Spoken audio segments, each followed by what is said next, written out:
In the last chapter, chapter 3, what we looked at was the definition of complexity, and particularly this notion of real-world complexity and ruggedness. In this chapter, what we're just going to do is take a look at a few quick examples as to why it might make sense to conclude that the typical domains we research in business tend to be highly rugged. Let's begin by reviewing the indicators of ruggedness that we talked about in chapter 3. Different approaches to fitness succeed. There are lots of different formulas for success. Inconsistent changes to fitness result when variables are changed in different contexts, which is to say the same solution does not work in every situation. Inconsistent research findings, a function of 1 and 2. Little changes sometimes make a big difference to fitness. Entities tend not to move. They tend to get very sticky once they think they found a peak. And finally, this notion of turbulent dynamics. So what we're going to do is just take a quick look at some examples in business environments where these things appear to be reasonably good descriptions of the nature of the environment. Ruggedness implies that many different approaches succeed. If you take a look at Michael Porter's work, which is widely known in business, in fact, there are a lot of approaches, he says, that work. You can have a broad focused and a lower cost. That's cost leadership. You can have a broad focus, higher cost, differentiating your product in some way. For example, as Apple does. You can have a narrow cost focus, deliver a few products at a very low price, and you can have a differentiation focus where you've got a narrow product line, but you do that product very, very well and can therefore charge more for it. Now, the significant thing about Porter's work is that Porter argues that where you do not want to be is in the middle, because his argument is that if you're in the middle, it will not work very well. Well, that would be a classic indicator of a fitness landscape, because if you're not on a peak, you're in a valley. So there are certain combinations that are going to work well, but there are other combinations that will not. And that, as I say, would be a classic example of what we'd expect from a fitness landscape. Another example of ruggedness is that something that works in one context will not work in another context. Well, there is a book, Chasing Stars, The Myth and Talent of Portability and Performance, which looked at investment analysts that changed firms. And in particular, they were looking at star investment analysts who changed firms. And what they found was two significant results. The first result was that star performers in one firm almost never achieved similar results after they moved. So it seems like the culture of a particular firm had a big impact on whether or not someone could perform effectively.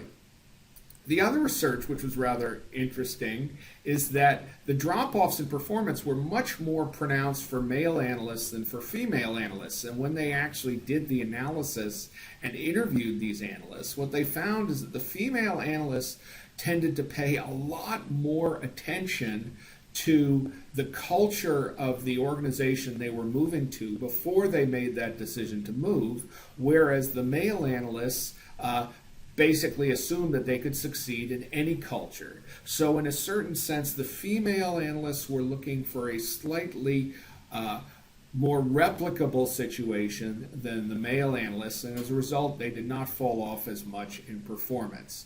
This would be a classic example of a context-dependent response.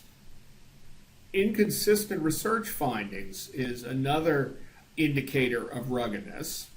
And we'll talk about this a lot more in Chapter 10, but replication doesn't occur that much in business literatures in general, but there has been someone who has studied it, and when they actually find articles that appear to replicate each other, what they find is very low levels of success. In the case of finance articles, 60% conflicted with the early results.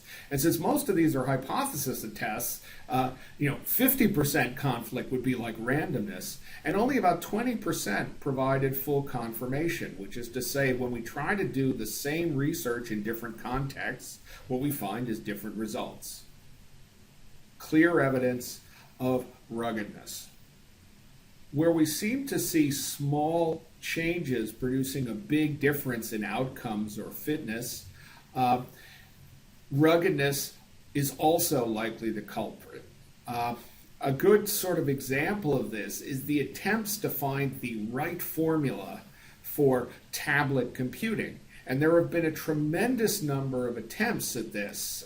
They started as early as the 80s, where Wacom developed a graphics tablet that basically had a very narrow market. Then came along the Newton, a complete dud, proving that Apple does not succeed in everything it tries to launch. Then we started to see the Palm Pilot, which was a tablet, basically daytime organizer, and it was a fad for a while. People learned to write in that Palm Pilot language, but it faded relatively rapidly, and it really didn't succeed.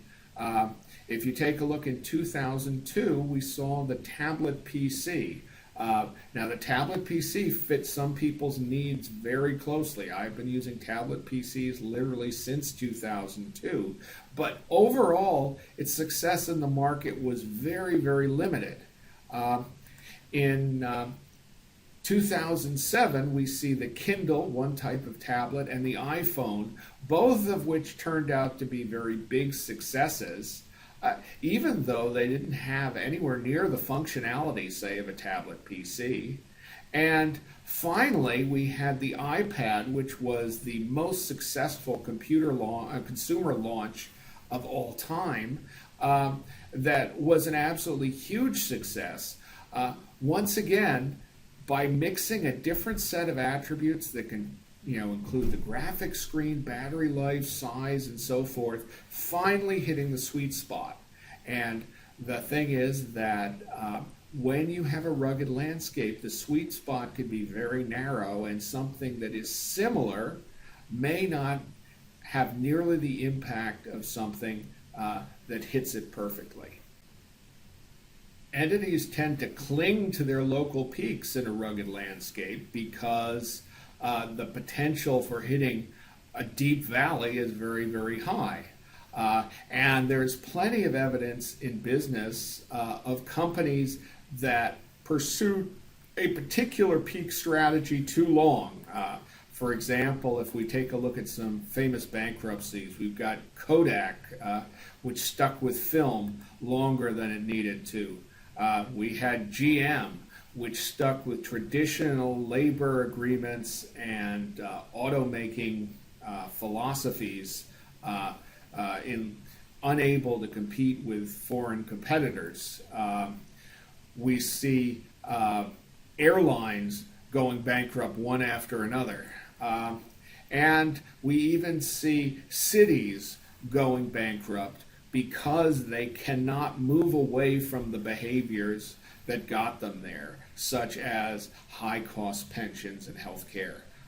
All of these things are the types of things that we would expect to see in a rugged landscape, where once you're on a peak, you continue that behavior because in the short run, it's better than any individual step you perceive that you can take.